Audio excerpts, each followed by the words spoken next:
어제 경향신문 단독 보도입니다. 윤석열 대통령이 계엄 선포 3시간 전에 서울 삼청동 안가에서 김용현 전 국방부 장관과 함께 누구를 만나냐?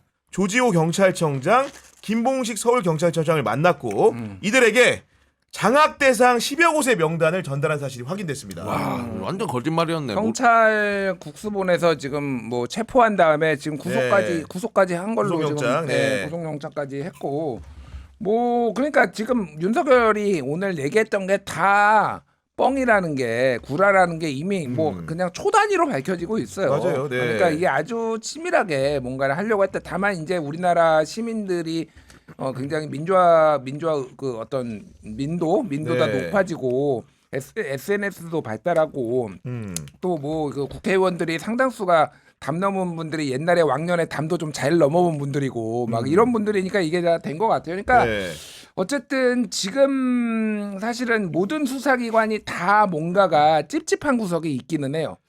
찝찝한 구석이 있는데 저는 그나마 경찰이 좀 더 확실하게 단호한 모습을 보여줬다 이 생각이 듭니다. 그러니까 네. 그리고 어쨌든 국수본이 어쨌든 외견상으로는 이게 독립대에게 지금 운영이 되잖아요. 맞아요. 네. 그러니까 지휘 라인에 있지가 않아요. 기본적으로는. 그리고 임기도 독립돼 있고 2년으로. 그래서 경찰에서 하는 게 수사가 제일 낫겠다 이 생각이 많이 듭니다. 지금은. 그런 상황이고 그 와중에 조지호 찾아보니까 네. 뭐 구금 중에 지금 뭐 건강 악화로 병원 갔다 뭐 이 네. 보도 나오고 있네. 그런 보도 나오는데 일단은 그 건넨 문건의 장학 대상에 언론기관이 지금까지 알려진 것으로는 그 김어준 총수가 수속된 뉴스공장만 있는 줄 알았는데 MBC도 장학 대상에 포함을 시켰다는 거고 대통령이 또 조지호 경찰청장에게도 6차례나 전화를 걸어가지고 국회의원을 체포하라 이렇게 명백히 지시했다는 거 아닙니까 지금? 그러니까 이게 계엄이요. 우리가 생각했던 것보다는 훨씬 더 광범위하고 훨씬 더 심각하게 이 독재로 가기 위해 했던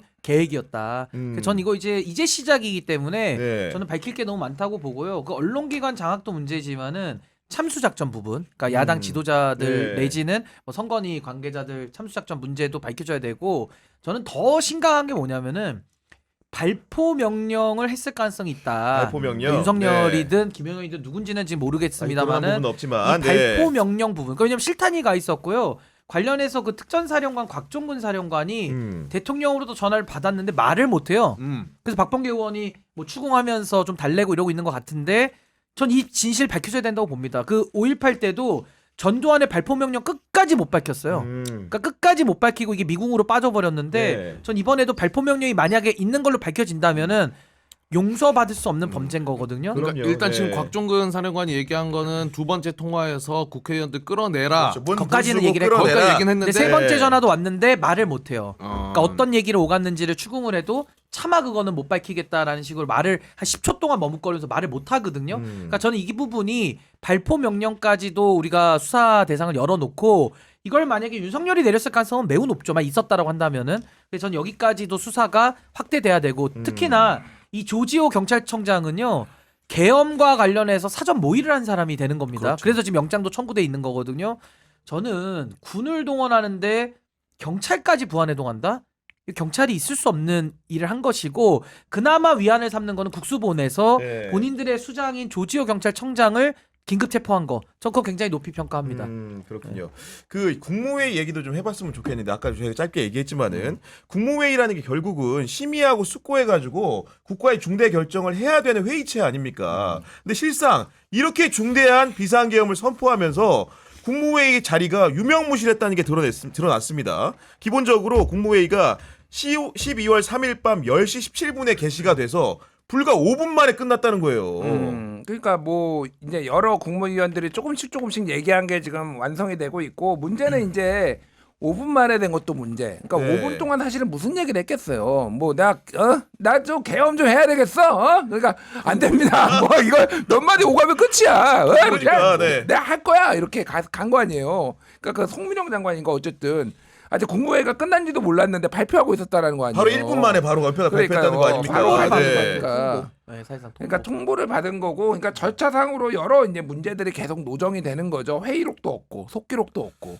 그러니까 이게 그리고 국회 통보도 안 되고 뭐 이거는 엉망진창이었다. 아까 전에 얘기했지만은 국무위원들이 이때 사표를 다 던졌어야 돼요. 네. 그러니까 뭐 사실 대통령이 하겠다라고 하면은 말릴 수 없는데 솔직히 제가 보기에는 이거를 본인이 얘기를 하고 아니 그러니까 사표를 던지고 그다음에 네.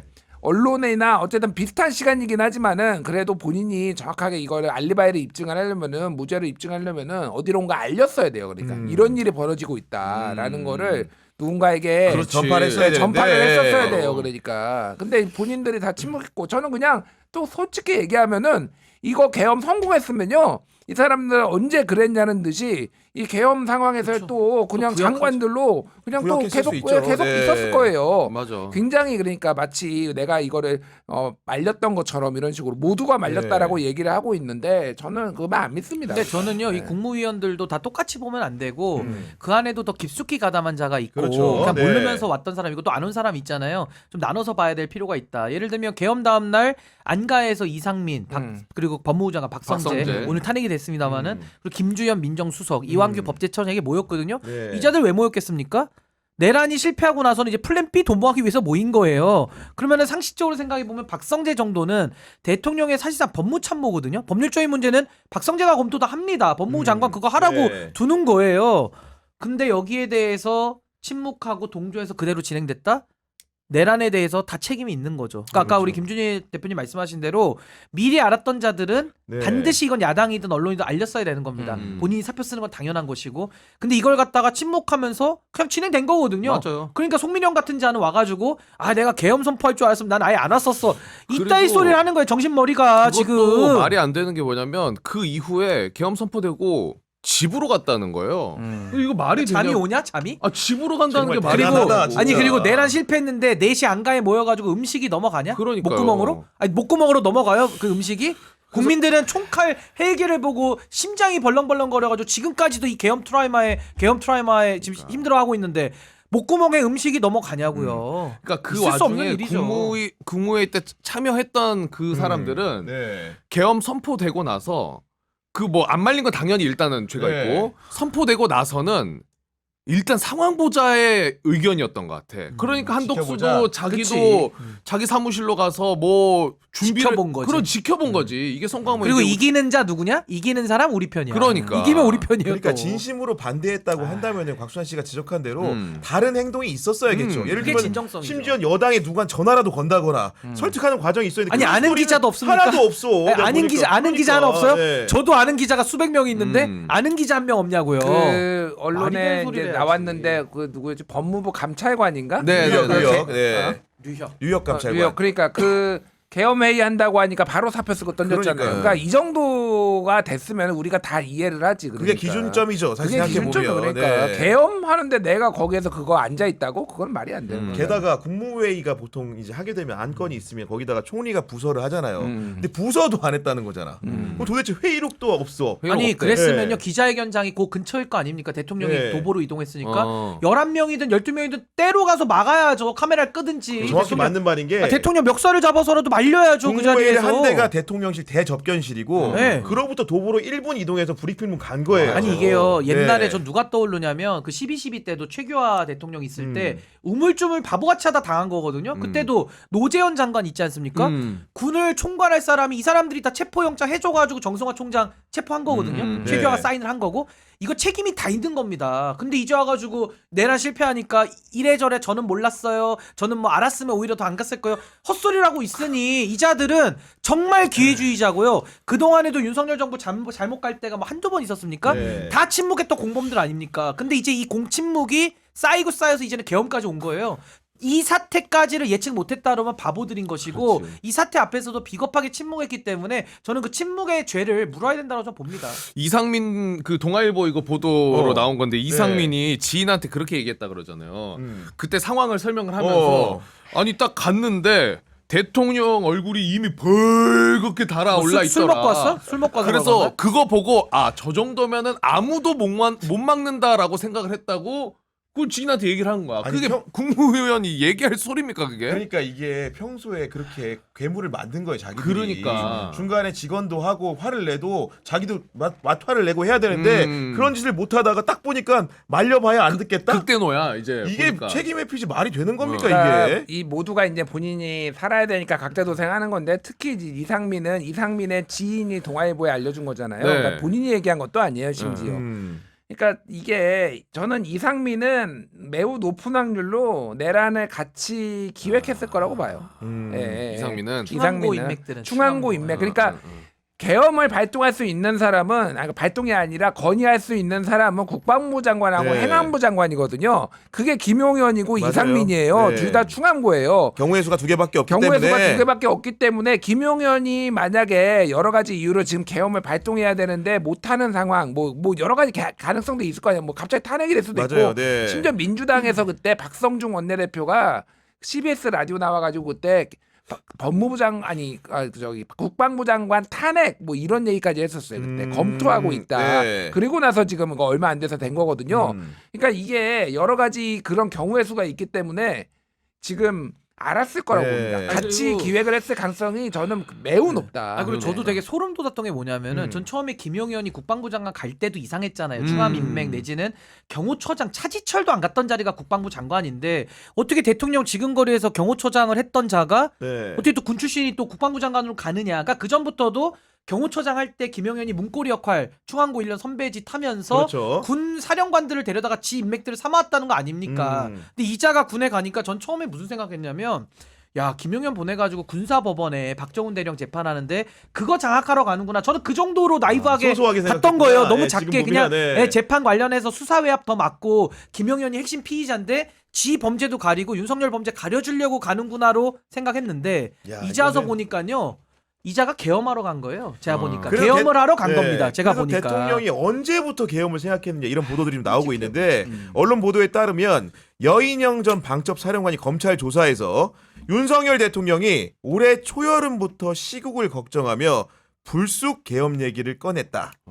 이런 얘기를 하고 있고 여권 고위 관계자도 언론에 윤석열 대통령이 평소에 화나면 이거 계엄감이다 이렇게 했다는 건데. 와. 미친 거지. 미친 아니, 자지. 그러니까 미친. 네. 이게 언제부터인지는 좀 더 해봐야 되겠으나 총선 대패하고 난 뒤에 계엄 얘기가 잦아졌다라는 거는 이미 언론 보도도 나왔고 작년에 보면은요 기사가 이건 서열로 주목을 안 했어요. 근데 이런저런 몇 개의 기사가 있어요. 작년 말에 그러니까 작년 말에 뭐였냐면은 총선 국면으로 들어가기 직전이었고, 네. 그러니까 뭐 김건희 저거 나오고 그 명품 백수수 뭐 서울의 소리에서 나오고 막 이럴 맞아요. 때였잖아. 네. 그때 윤석열이 야 국회 이걸 해산해 버려야 되겠구만 이런 얘기를 아, 꽤 그런 했다. 보도가 있었나요? 예, 예. 있어 찾아보면 있어 국회 해산 보도가. 근데 아무도 그거를 그러니까 이게 진짜 그렇게 생각을 할 거라고 한 건 아니었지. 그러니까 그때는. 상식범위 네. 밖의 일이잖아요. 그게. 그게 상식범위 그냥 말로 본인이 워낙 화나니까 음. 그렇게 얘기해. 그런 말을 해서도 안 되지만 대통령이. 그렇죠. 네. 근데 이게 그러니까 머릿속에는 이미 부정선거, 국회 해산 이게 꽉 차 있었던 거야 사실은. 그래서 실제 이게 실행이 되기 시작한 거는 11월 20일부터 이제 가동이 됐다라는 게 네. 거의 정설이고 11월 25일에 군 인사가 있었는데 특전사 뭐 이를테면 수방사 이쪽이 원래 인사가 나야 되는데 하나도 안 났고 맞춤형으로. 예, 맞춤형으로 예. 딱 그 사람들만 남겨놓고 그리고 28일에 저거 무인기가 아니라 원전 폭격하라고 했는데 맞아요, 안 네. 됐고 그리고 무인기 그 전에 보낸 거 약간 위험했지만은 뭐 안 되고 넘어갔고. 그러니까 이제 이렇게 이제 진행되어 온 정황들이 있어서요. 여인영이 이 얘기를 한 거는 사실일 거예요. 근데 여인영이 이 얘기를 한 거는 뭐냐면은 내가 이거를 안 게 아니라 내가 같이 이러고 논의를 한 게 아니라 나도 이런 얘기를 우발적으로 들어서 내가 뜯어 말리려고 했고 맞아, 나는 그런 결백해요. 시나리오 하나 쓴 거예요. 예. 나는 결백해요라는 맞아요. 거를 하기 위해서 한 네. 거예요. 근데 이 말은 사실일 겁니다. 하지만 여인영이 얘기했대요. 하지만 여인영은 빠져나갈 수가 없을 정도로 여기에 그럼요. 거의 예. 중추적인 이 내란 수괴가 한 명이 아니거든요. 여러 명이 내란 수괴가 될 수가 있어요. 그래서 제가 보기에는 윤석열은 뭐 100%고 김용현도 99%고 잘하면은 여인영까지 내란 수괴로 그렇죠. 들어갈 수괴로. 가능성이 그러니까 높아요. 저는 거기 네. 이상민도 하나 추가합니다. 그러니까 이 충암파들은 피해가기가 어려울 것 같아요. 제가 보기엔. 근데 이게 그렇습니다. 진짜 무서운 게 뭐냐면 제가 지금 막 속보가 뭐가 뜨나 한번 찾아봤거든요. 네. 근데 아까 20분 전에 뜬 게 뭐냐면은 오늘 그렇게 오전에 담화 그 영상 해놓고 오후에 법률안 21건, 대통령안 21건 제가를 했어요. 총. 그러니까 사인은 지금 그러니까 하고 있는 손을 거야. 안 뗀 거지 업무에. 그러니까 직무를 지금 수행 중이라는 거예요. 그렇죠. 그러니까 예. 한동훈한테 맡긴다고 그때 나 이선으로 물러나갔다고 한 이후에 약간 쉬었다가 네. 이제는 필요 없어 이제 내가 다시 할 거 하고 본격적으로 한 것 같아. 그러니까 윤석열 말은요. 완전 이거 말로 치면 안 됩니다. 저거는 그냥 사기꾼의 그 뱀의 혀로 봐야지. 네네. 저거는 뭐 우리가 아직도 그 한동훈이 이번에 마지막으로 믿었다가 발등 찍힌 거 아니에요. 바보죠. 국민들이 다 듣고서 방에 일임한다고 네, 해서 그 예. 2분짜리 그 카레 3분 카레 그 딱 그 담화를 보면서 누가 믿습니까? 경향신문 속보 떴습니다. 뭐라 떴어요? 오늘 담아 보고 뭐 중국 해킹 뭐 네. 이런 거 얘기했잖아요. 중국 입장에 나왔어요. 진짜로? 놀랍고 불쾌하다. 지금 중국이 진짜 여러 나라의 개망신이야. 끝까지 개망신. 개망신이야. 개망신입니다. 쪽팔린다 예. 쪽팔려.